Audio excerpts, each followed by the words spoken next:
comes the 7 of Allgaier. And Austin uses the brake bias more than probably any other driver in the series. He's known for it. He did it so often a couple weeks ago. He actually broke the knob inside the race car at one point. So he uses that a lot, but that is an odd issue that he's talking about with the brakes. I'm not exactly sure what that could be right now. Sometimes if you have vibrations, that can kind of push the pads back, that sort of thing. But to be locking the rears, you're only using about 150 to 200 pounds of brake, maybe 250 down to turn 1, which I had to put that on a scale.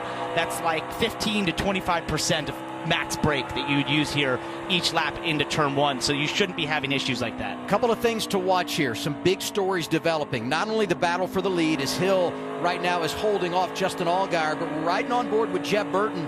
Final car on the lead lap, had the penalty into stage 1.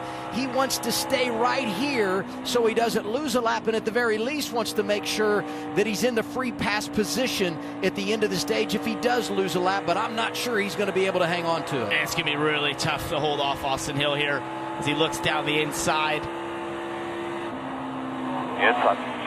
And even with those brake issues, Austin Hill easily able to get in front of him.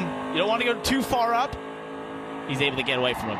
3 to go in the stage. Now you just have to hope Hill doesn't pass anyone else, putting them a lap down. Next car you would see to put a lap down, Jeremy Clements, make it Brennan Poole, who's 24th. And there is a caution. Perfect timing here for Jeb Burton, who will now get the free pass. Chris Wright in the 5 was running 27th when it got away from him. Yeah, it's happened off turn 2. 5th caution of the afternoon. And when you have an incident or an issue off of turn 2 and lose a race car, the other special part about Texas is that the walls are very close on both sides. There's not a lot of room back there. We've seen at times the track get blocked on restarts with large wrecks. This is going to end the stage. So we'll take a look at it here off of turn 2. Yep, we talked about it all day, being too high out of the groove. There's just absolutely no grip. Chris was just too high. The track falls away from you there. It flattens out. Then the wall comes up quickly. He's able to keep it out of the inside wall.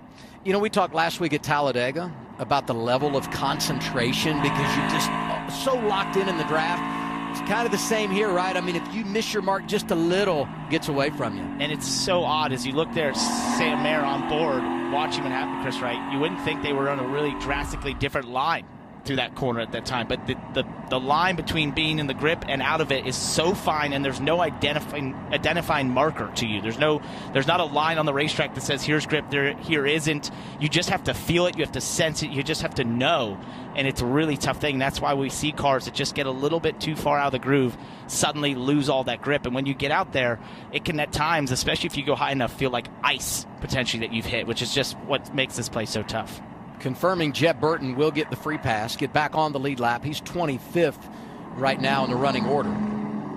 Looking at some of those drivers in the top 10 that needed stage points, Sanchez is in 4th. Sam Mayer, I mean, trying to help his cause. Jesse Love back there. Great first 2 stages for Nick Sanchez. You know, this team has, I feel like they've done that a couple times this season, haven't gotten the finishes, but they've kept themselves in close enough to the playoff cut line through those stage points, and they did that again today, starting back at 14th, but to get 2 top 5s in the stages, that's really impressive. Had a quick shot of the 21 pit crew. They did their job, get that's the what track they're known position, and Austin Hill pays it off. Going to get his 6th stage win of 2025, his first that was not in the draft.